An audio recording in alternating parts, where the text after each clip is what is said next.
내 마음 속에 그리워 볼 때 하늘의 별 울려 퍼지는 뇌성 주님의 권능 우주에 찬네 주님의 높고 위대하심을 내 영혼이 찬양하네. 주님의 높고 위대하심을 사랑하는 성도 여러분, 이제 곧 예배가 시작됩니다. 성도 여러분께서는 하시던 일과 대화를 멈추시고 예배실로 들어가셔서 예배를 준비해 주시기 바랍니다. 하나님께서는 정성을 다하여 드리는 예배를 더욱 기뻐하십니다. 험한 산 골짜기에서 쥐저귀는 저 새소리들만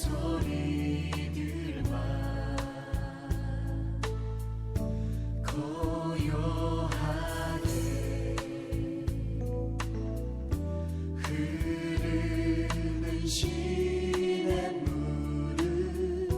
주님의 솜씨 노래하도다. 주님의 높고 위대하심을 내 영혼이 찬양하네. 주님의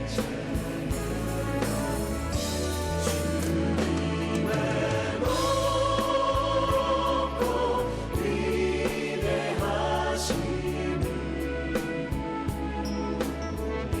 내 영혼이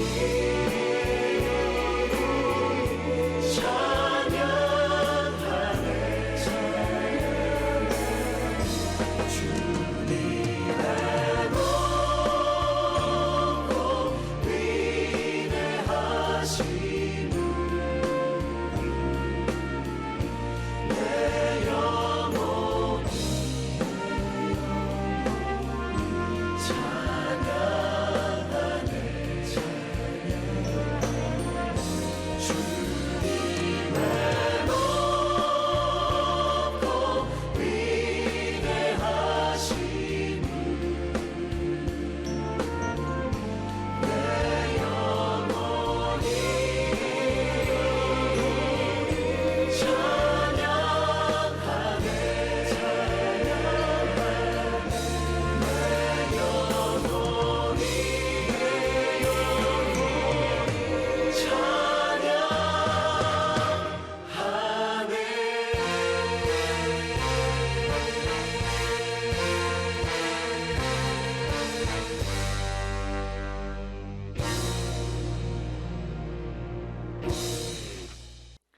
이 시간 우리 함께 하나님 말씀을 나누도록 하겠습니다. 여러분 가정에 계시지만 함께 일어나셔서 하나님 말씀을 같이 읽도록 하겠습니다. 오늘 함께 나눌 하나님 말씀은 시편 39편 4절부터 7절까지 있는 말씀입니다. 시편 39편 4절부터 7절까지 있는 말씀을 저와 함께 소리 맞춰서 한 목소리로 같이 읽도록 하겠습니다. 같이 읽겠습니다. 여호와여, 나의 종말과 연한이 언제까지인지 알게 하사 내가 나의 연약함을 알게 하소서. 주께서 나의 날을 한 뼘 길이만큼 되게 하심에 나의 일생이 주 앞에는 없는 것 같사오니 사람은 그가 든든히 서 있는 때에도 진실로 모두가 허사뿐이니이다. 셀라. 진실로 각 사람은 그림자같이 다니고 헛된 일로 소란하며 재물을 쌓으나 누가 거둘는지 알지 못하나이다. 주여, 이제 내가 무엇을 바라리요? 나의 소망은 주께 있나이다. 아멘. 말씀을 위해서 잠시 기도하겠습니다. 살아계신 하나님 아버지, 오늘 우리에게 거룩한 주일을 주셔서 하나님을 예배할 수 있도록 인도해 주셔서 감사합니다.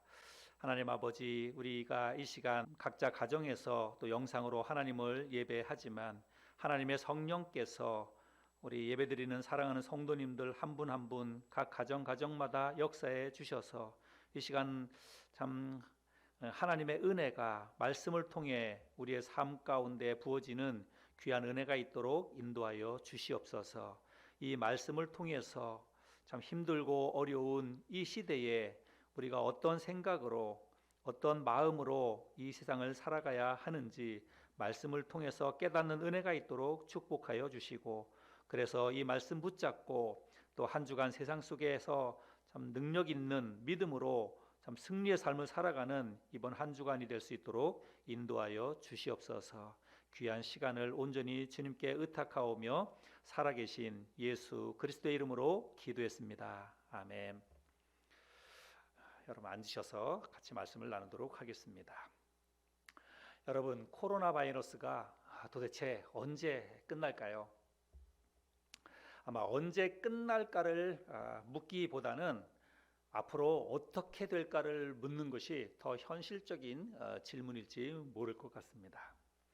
앞으로 진짜 어떤 일이 더 벌어지게 될지 정말 예측하기가 정말 힘든 것 같습니다.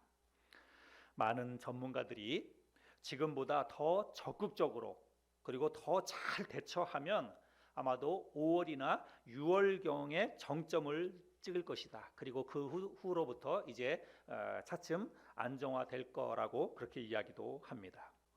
아마도 불편한 그런 생활이 두세 달 정도 더 우리에게 지속될 거라는 그런 이야기입니다.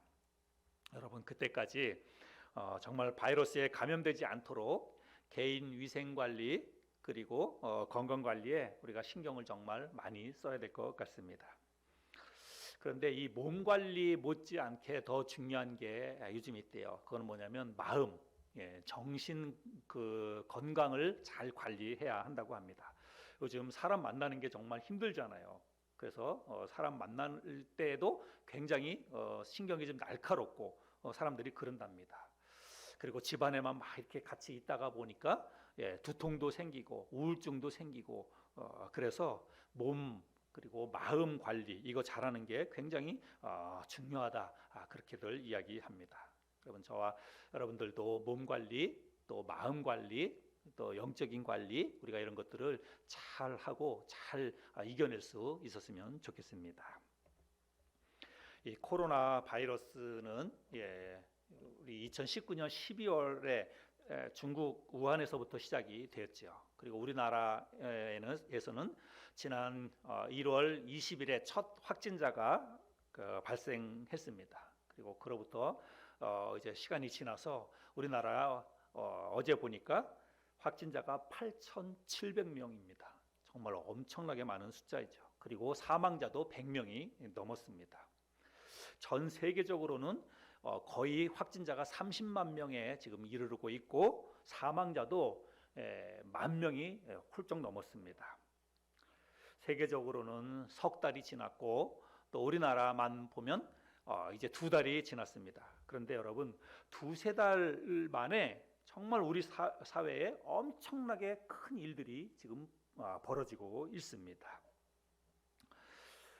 우리가 어느 곳을 가나 요즘은 마스크 쓰지 않은 사람은 찾아보기 힘들지요. 그래서 집에서 집 밖으로 나갈 때는 먼저 마스크부터 챙기게 됩니다. 마스크 쓰는 게 일상이 되었죠. 마스크 2장을 사기 위해서 우리 교회 밖에 여기 약국에 매일같이 마스크 2장을 사기 위해서 사람들이 1시간 이상을 서서 기다립니다. 그래서 제가 어느 날 그 한 아주머니를 만났는데 마스크를 2장을 손에 들고 오는 거예요. 그래서 제가 물어봤습니다. 얼마나 기다리셨어요? 그랬더니 1시간 10분을 기다렸답니다. 1시간 10분을 기다려가지고 마스크 2장을 사신 거예요. 근데 그 아주머니가 하는 말이 너무 행복해요. 그러는 것입니다. 우리가 예전에는 상상하지도 못했던, 생각지도 못했던 그런 일들을 우리가 지금 겪고 있습니다. 그런가 하면 정말 요즘은 사람 만나는 게 너무 조심스럽죠. 그래서 웬만하면 외출 안 하고 사람 안 만나고 우리가 그러죠. 근데 어쩌다가 참 오랜만에 사람을 만나도 서로 이게 손 내밀어서 악수하는 것도 참 조심스럽습니다. 밥 한 끼 먹거나 뭐 커피 한 잔 마시는 것도 서로 정말 눈치를 살펴야 하는 그런 시간들을 우리가 지금 보내고 있습니다. 코로나 이 바이러스가 정말 안 좋은 것 같아요. 근데 이 코로나 바이러스가 왜 안 좋으냐면 사람들 사이를 멀어지게 만든다는 것입니다. 인간 관계를 허물어뜨리는 그런 무서운 질병이라는 그런 생각이 듭니다.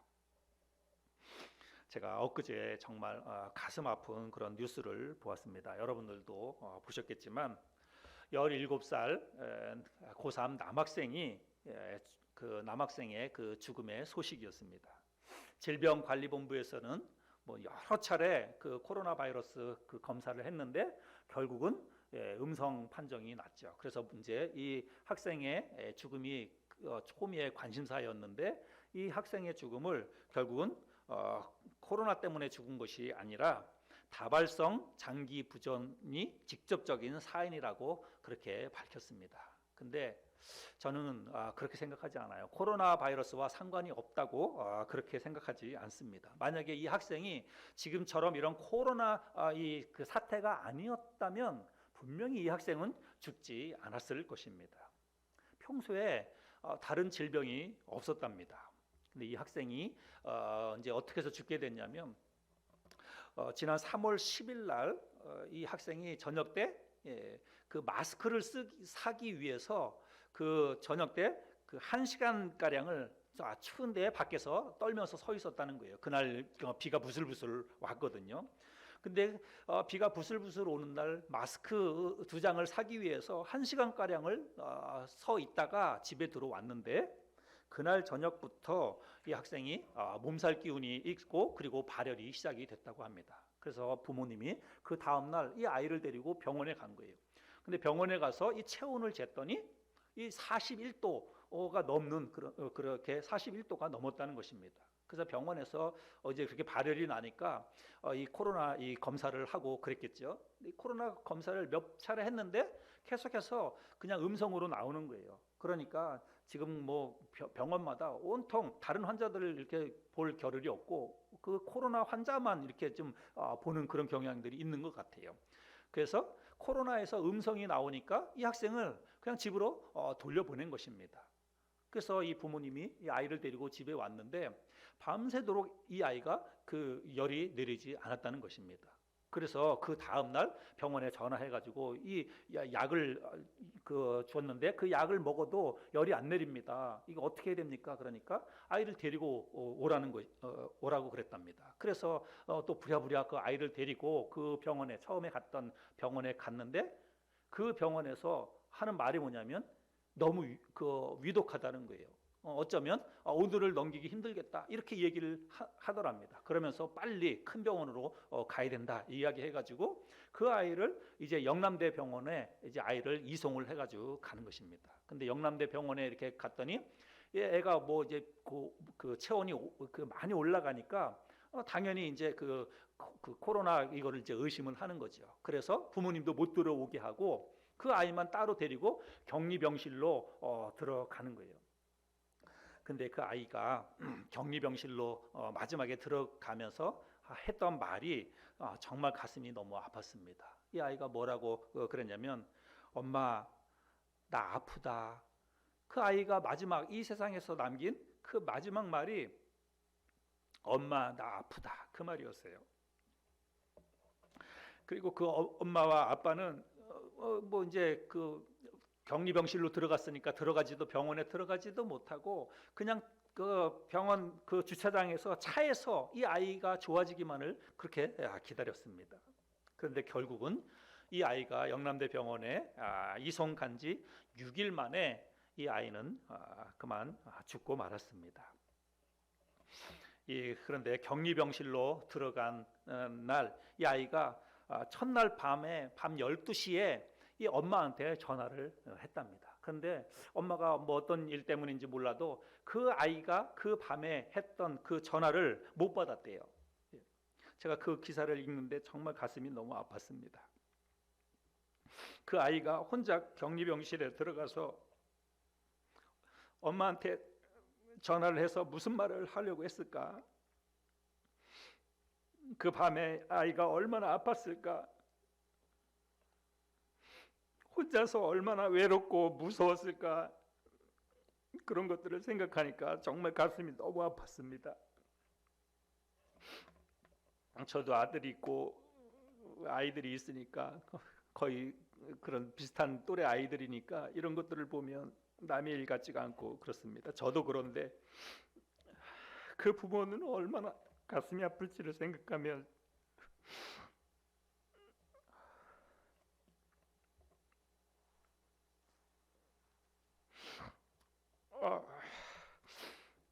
이 코로나 바이러스는 정말 무섭고 잔인한 질병인 것 같습니다.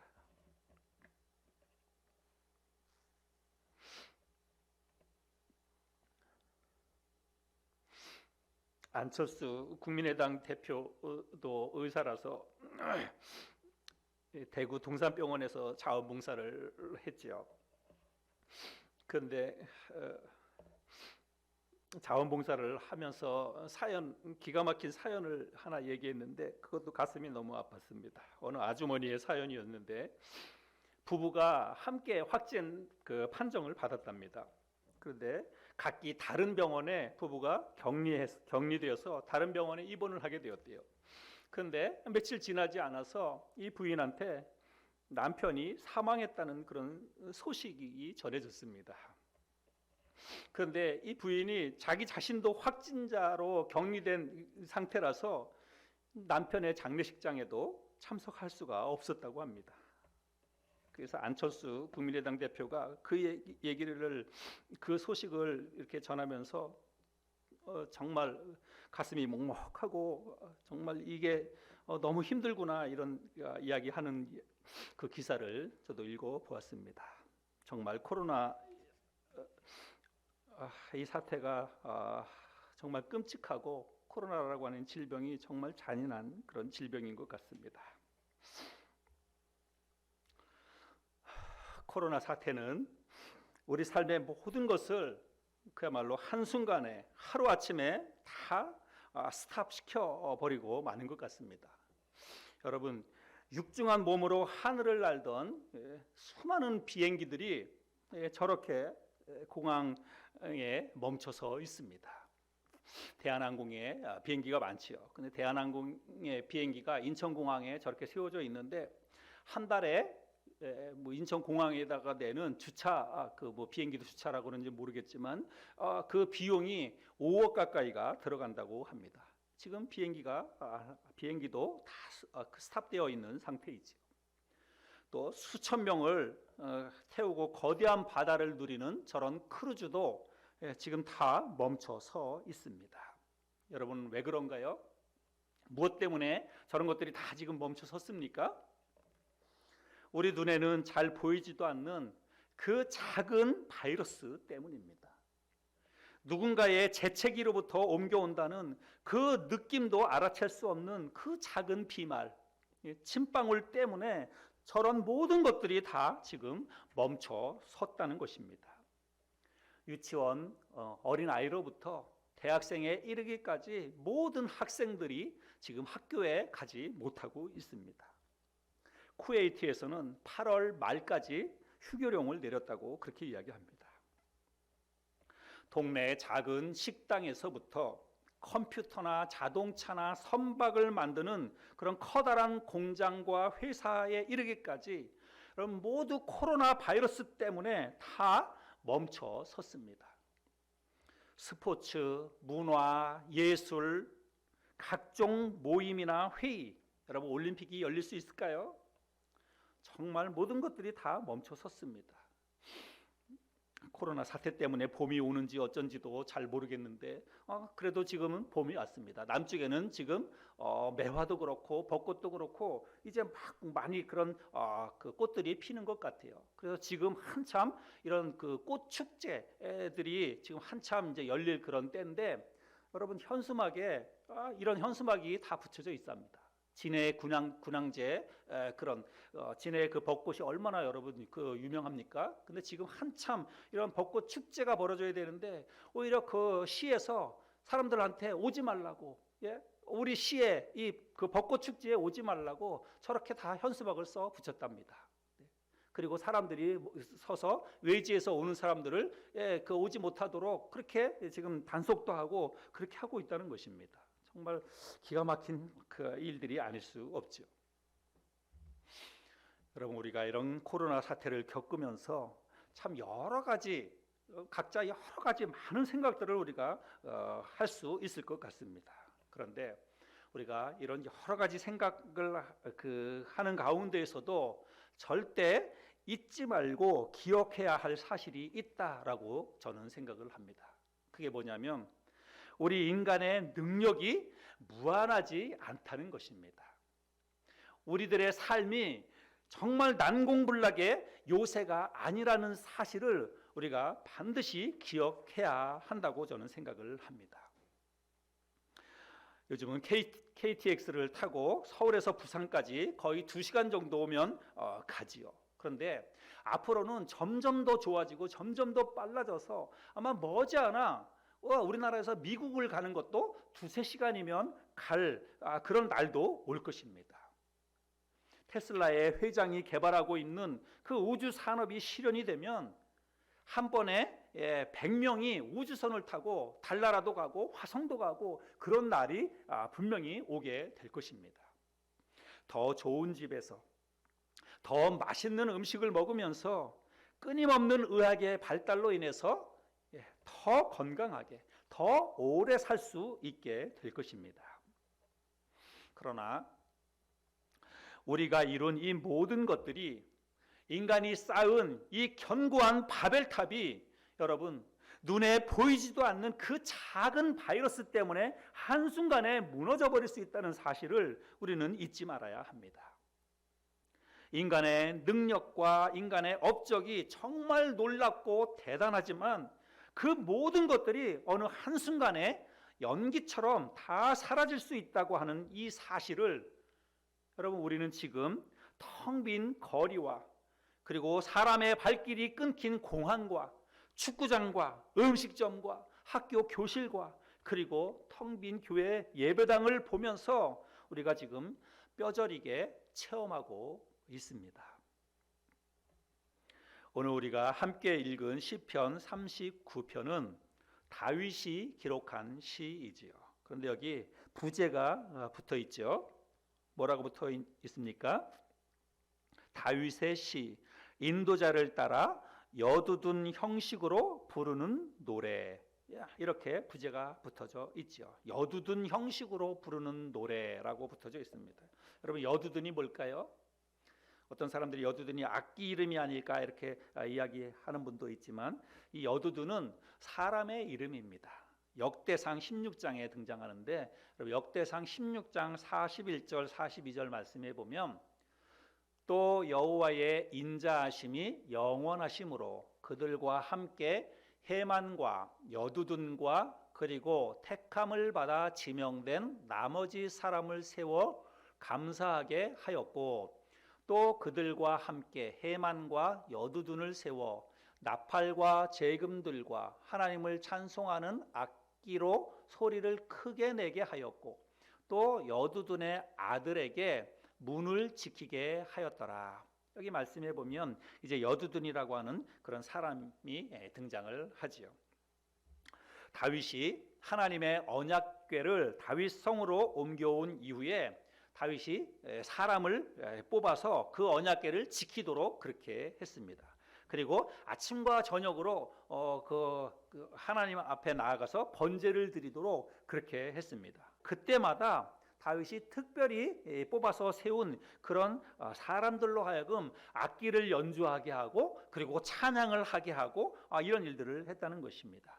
그래서 이 여두둔이라고 하는 사람은 다윗에 의해서 뽑혀져 가지고 아마 이 사람이 뭐 악기를 다루는 사람이었든지 아니면 찬양을 인도하는 사람이었든지 그거는 정확하게 알 수 없지만 아무튼 특별한 방식으로 하나님의 언약궤 앞에서 번제를 드릴 때에 그 악기를 연주했거나 아니면 찬양을 했거나 그랬던 사람이라고 하는 것입니다.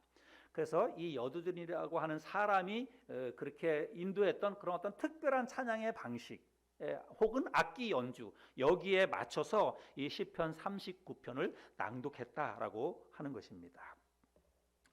자, 그런데 다윗이 이 시편 39편에서 뭐라고 얘기하냐면 4절 말씀에 보면 여호와여 나의 종말과 연한이 언제까지인지 알게 하사 내가 나의 연약함을 알게 하소서.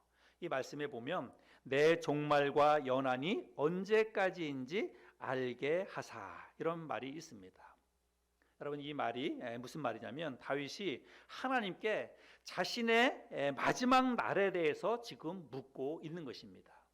하나님, 이 땅에서 내가 마지막 숨을 내쉬는 날이 언제입니까? 나의 남은 인생의 길이가 얼마나 되는 것입니까? 이렇게 묻고 있습니다. 그런데 이것은 문자 그대로 다윗이 자기가 몇 년, 몇 월, 며칠까지 살다가 죽을지를 그렇게 묻는 게 아닙니다.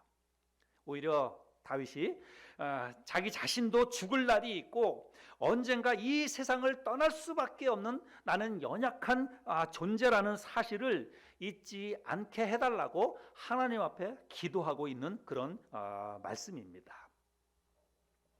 여러분 사람은 자기 자신의 죽을 날이 얼마 남지 않았다는 사실에 직면하게 될 때에 비로소 자신의 삶과 인생에서 무엇이 가장 중요한지를 깨닫게 되는 것입니다. 자신이 아무것도 할 수 없는 연약한 존재라는 사실을 깨닫게 될 때 비로소 진정한 신앙이 시작이 된다는 말씀이지요. 다윗은 이어서 계속 이어지는 다음 구절에서 또 이렇게 고백을 합니다. 5절 말씀인데요. 주께서 나의 날을 한 뼘 길이만큼 되게 하심에 나의 일생이 주 앞에는 없는 것 같사오니 사람은 그가 든든히 서 있는 때에도 진실로 모두가 허사뿐이니이다.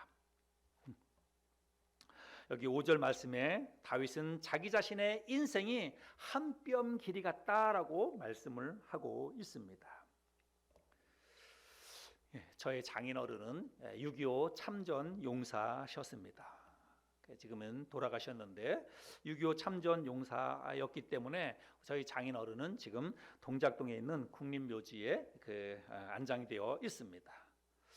그 국립묘지에 한번 가보면 거기에 수많은 그 묘비들이 있지요. 그런데 그 묘비 그 뒷면에 보면 특별히 출생과 사망 일자가 기록되어져 있습니다. 근데 여러분 출생 일자와 사망 일자 그 사이에 보면 여러분 이렇게 짝대기 하나가 그어져 있습니다. 그거를 하이픈이라고 이야기하는데 예를 들자면 1935년 4월에 태어나서 1998년 5월에 죽은 어떤 사람이 있다면 이제 이렇게 표시가 되겠죠. 1935년 4월부터 1998년 5월까지 살았다는 것입니다. 근데 저 가운데 이렇게 짝대기 제가 노란 색깔로 표시했는데 여러분 저 짝대기 저 짝대기가 뭡니까? 저 짝대기가 바로 그 사람의 그 인생을 말해 주는 것입니다. 저 작은 짝대기 안에 그 사람의 인생 전부가 들어 있는 것입니다.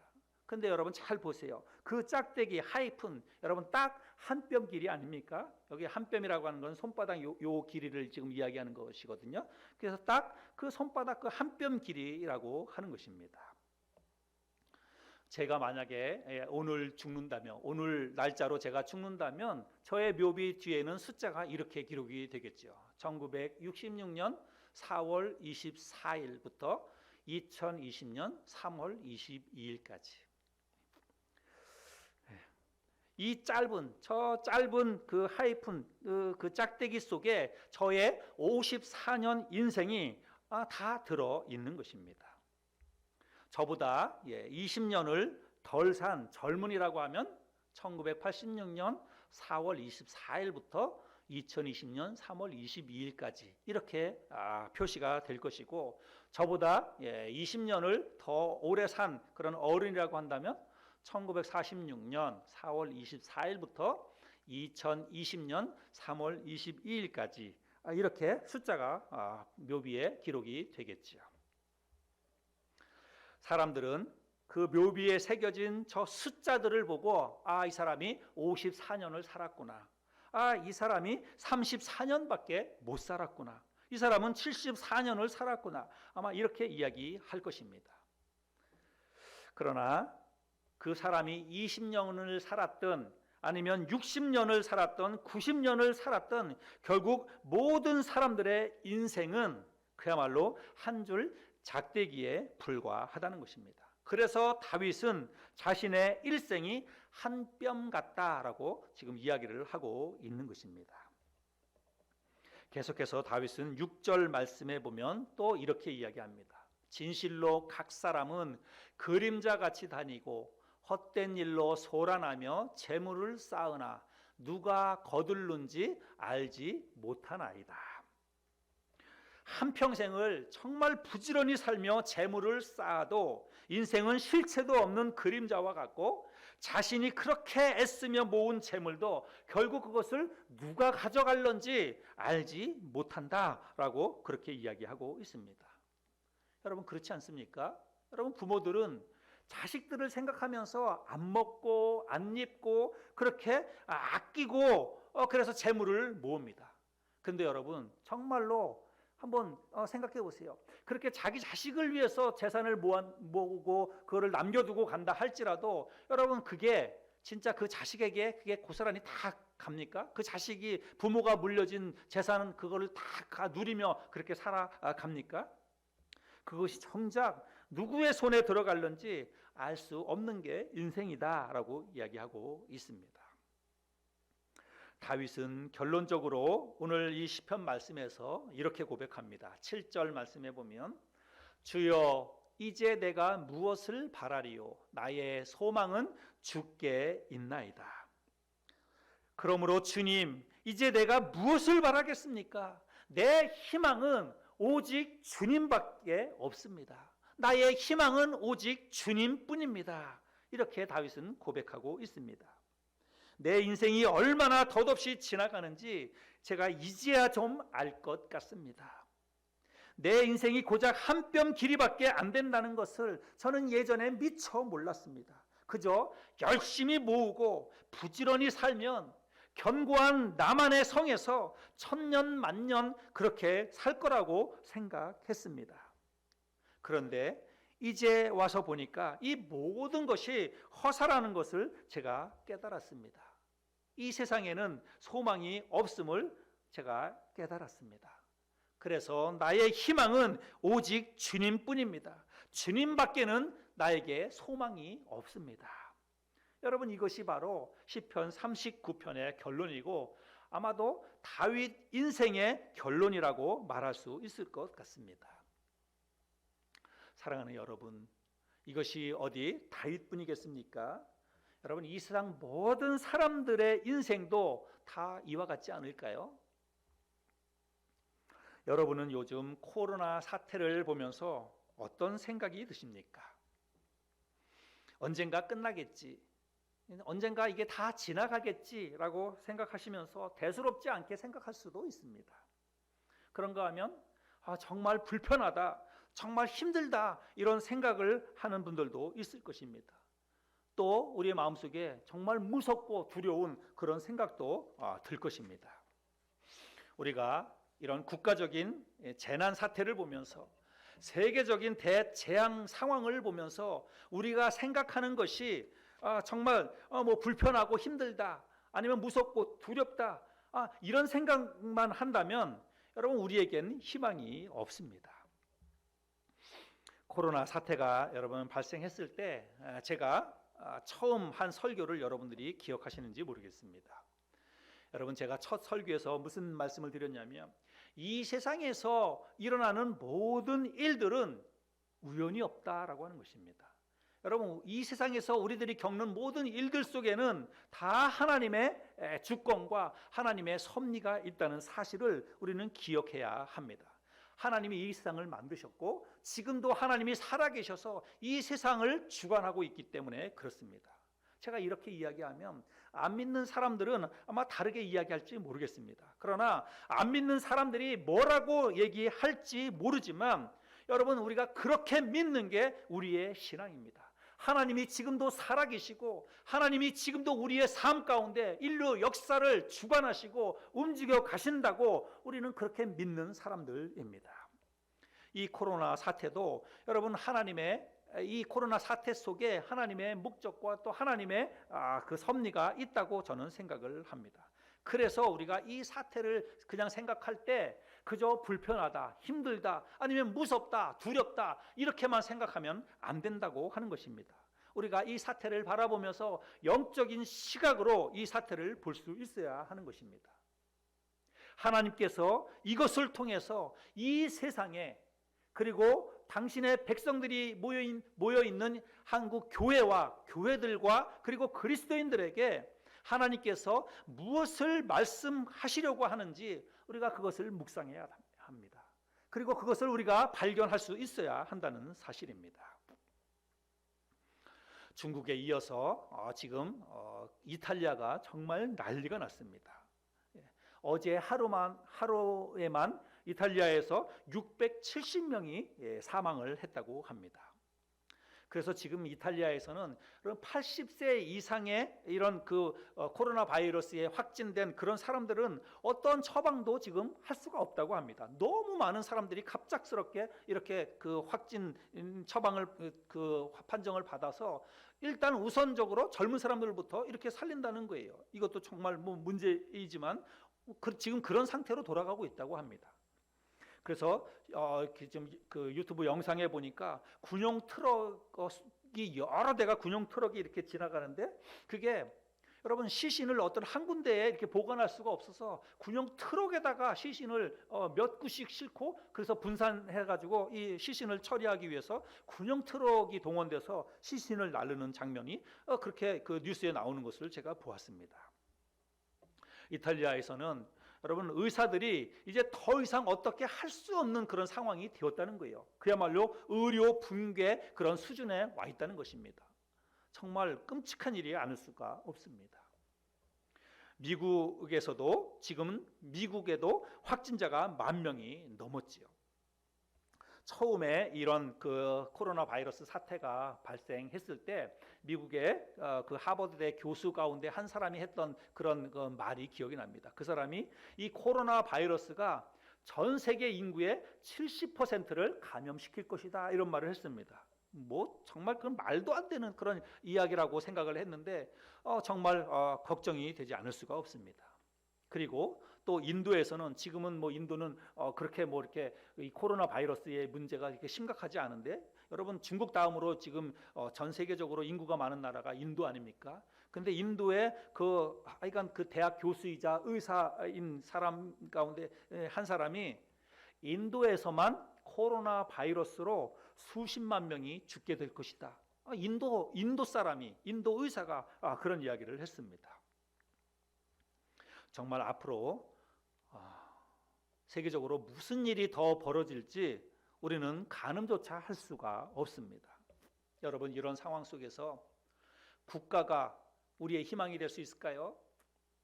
병원이 우리의 희망이 될 수 있을까요? 의사나 의약품이 우리를 지켜줄 수 있을까요? 이런 것들이 우리의 희망이 될 수 없는 것들을 우리는 지금 직접 피부적으로 경험하고 있습니다. 어쩌면 우리들이 살고 있는 이 세상은 그동안 창세기 11장에 등장하는 그 사람들처럼 자기들만의 거대한 바벨탑을 우리 인간들이 쌓아왔는지 모릅니다. 첨단 과학 기술과 의학의 발달, 철학과 종교와 예술과 스포츠를 통해서 삶의 질을 끊임없이 사람들이 높여왔습니다. 그래서 이제는 정말 신의 도움이 없어도, 신의 간섭이 없어도 얼마든지 우리가 잘 먹고 잘 살 수 있는 세상을 만들었다. 사람들이 그렇게 착각을 하고 있지 않았나, 그런 생각을 해보게 됩니다. 하나님을 예배하던 유럽이나 미국의 그런 대형 교회들이 지금은 박물관이나 술집으로 변한 지 이미 오래되었습니다. 그리스도인이라고 하는 사람들마저도 신앙생활을 그저 취미생활처럼, 그저 여가생활 정도로만 생각을 합니다. 그래서 신앙생활이 너무 가벼워졌어요. 그리고 형식적이고 의무적인 그런 신앙생활을 하고 있습니다. 로마서에 보면 사람들이 그 마음에 하나님 두기를 싫어했다라고 하는 그런 말씀이 있지요. 여러분, 지금 세상이 딱 그런 세상 아닙니까? 하나님이 계셔야 할 자리에 모두가 자기가 그 자리에 앉아 있습니다. 그래서 자기가 앉아서 돈과 쾌락을 추구하며 살아가는 그런 세상입니다. 노아 홍수 이전의 세상의 모습과 다르지 않다고 생각이 됩니다. 소돔성이 멸망하기 이전에 그런 모습이 오늘날 우리들이 살아가고 있는 이 세상의 모습이 아닐까, 우리들의 모습이 아닐까 하는 그런 생각을 해보게 됩니다. 여러분, 우리 각자의 신앙을 점검해 볼 수 있어야 됩니다.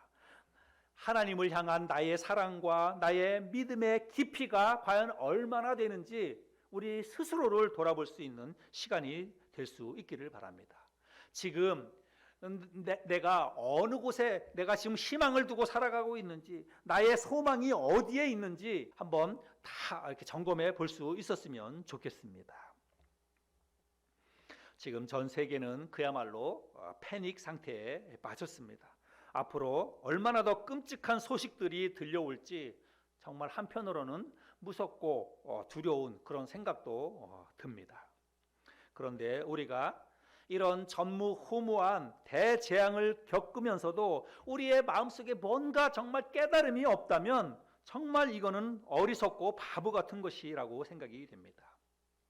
여러분, 우리 인간의 능력은 무한하지 않습니다. 아니요, 어쩌면 우리의 능력은 너무나 작고 보잘것없는 것들이라고 할 수 있습니다. 눈에 보이지도 않는 이 작은 바이러스에도 모든 것이 속절없이 무너져 내리는 것이 바로 지금 우리가 가지고 있는 것들 아닙니까? 우리가 지금 움켜잡고 있는 것들, 우리가 지금 이루어낸 것들, 그것이 대단하다고 생각하지만 여러분, 눈에 보이지도 않는 그 침방울로 인해서 이 모든 것들이 다 올스톱되고 이 모든 것들이 다 한순간에 텅텅 비어져 버리는 그런 현실에 우리들이 살아가고 있습니다.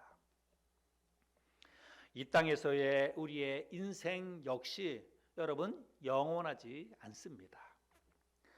아무리 좋은 약을 개발해도, 아무리 현대적인 의료 기술을 갖춘다 할지라도 작은 바이러스에도 속수무책으로 죽어 나 자빠지는 게 우리의 현실이고 우리의 모습 아닙니까? 여러분, 우리의 소망이 무엇일까요? 어디에 우리가 희망을 걸고 살아야 할까요? 오늘 다윗이 우리에게 그 해답을 지금 주고 있다고 저는 생각을 합니다. 주여, 이제 내가 무엇을 바라리이까? 나의 희망은 오직 주께 있나이다. 다윗은 자기 자신의 연약함을 깨닫고 나서 비로소 하나님 앞에 나아가서 무릎을 꿇었습니다. 여러분, 우리도 이 코로나 사태를 겪으면서 우리의 연약함을 깨달을 수 있어야 합니다. 우리 인간의 연약함, 인간의 무능함을 깨달을 수 있어야 합니다. 그래서 다윗이 그랬던 것처럼 우리도 하나님 앞에 겸손히 나아가서 하나님 앞에 무릎을 꿇고 우리를 도와달라고, 우리의 소망은 오직 하나님 당신밖에는 없습니다 라고 고백할 수 있어야 한다는 것입니다. 이 세상에는 소망이 없음을 고백하면서 하나님의 도우심과 하나님의 돌보심이 없으면 한순간도 살 수 없는 우리는 연약한 존재입니다 라고 고백하면서 오직 하나님께 소망을 두고 살아가겠노라고 믿음으로 다짐하는 저와 여러분들이 될 수 있기를 바랍니다. 그것이 바로 오늘 이 말씀이 주는 교훈입니다. 이것이 바로 코로나 사태를 바라보는 우리의 믿음의 자세여야 되고 우리의 영적인 시각이어야 한다는 것입니다. 그런 마음과 그런 믿음으로 이 코로나 사태를 잘 견디고 끝까지 잘 이겨낼 수 있는 저와 여러분들이 될 수 있기를 우리 주님의 이름으로 축원합니다. 함께 기도하시겠습니다. 사랑이 많으신 하나님 아버지, 하나님의 은혜와 사랑을 감사합니다. 오늘 시편 39편에 있는 귀한 말씀을 통해서 다윗이 정말 자기 자신의 연약함을 하나님 앞에 고백하면서 주여 이제 내가 무엇을 바라리이까 나의 희망은 오직 주께 있나이다 라고 고백했던 것처럼 하나님 아버지, 우리도 이 코로나 사태를 겪으면서 우리 인간들이 얼마나 나약한 존재인지 그저 눈에 보이지도 않는 그 침방울 때문에 우리의 모든 것들이 다 스톱되고 정말 수없이 많은 사람들이 목숨을 잃고 있는 이런 정말 참담한 세상을 살면서 우리의 인간의 무능과 무지함과 그리고 연약함을 우리들이 여실히 깨닫고 있습니다. 하나님 아버지, 이 세상에 우리가 그 어느 곳에 소망을 두고 살아갈 수 있겠습니까? 다윗 왕이 그렇게 고백했던 것처럼 우리들도 주여 이제 우리가 무엇을 바라겠습니까? 우리의 희망은 오직 주님밖에 없습니다. 이렇게 고백할 수 있는 우리의 믿음이 될 수 있도록 도와주시옵소서. 하나님 아버지, 우리는 정말 연약합니다. 하나님의 돌보심과 하나님의 도우심이 없으면 한순간도 살 수 없는 그런 미약한 존재입니다. 하나님 아버지, 우리를 불쌍히 여겨 주시옵소서. 우리에게 은혜를 베풀어 주시옵소서. 우리를 자비로운 손길로 우리를 붙잡아 주시옵소서. 그래서 이 무섭고 두려운 코로나 질병으로부터 우리를 강건하게 안전하게 지켜 주시옵소서. 이 말씀 붙잡고 한 주간 또 세상 속에서도 또 특별히 이 코로나 사태 속에서도 또 흔들리지 말고 주께 소망을 두고 하나님 앞에 더욱더 간절히 기도하며 도우심을 바라며 그렇게 기도하며 한 주간 살아갈 수 있는 우리 모두가 될 수 있도록 하나님 인도하여 주시옵소서. 귀한 말씀으로 깨우쳐 주신 것을 감사드리며 사랑이 많으신 예수 그리스도의 이름으로 기도했습니다. 아멘.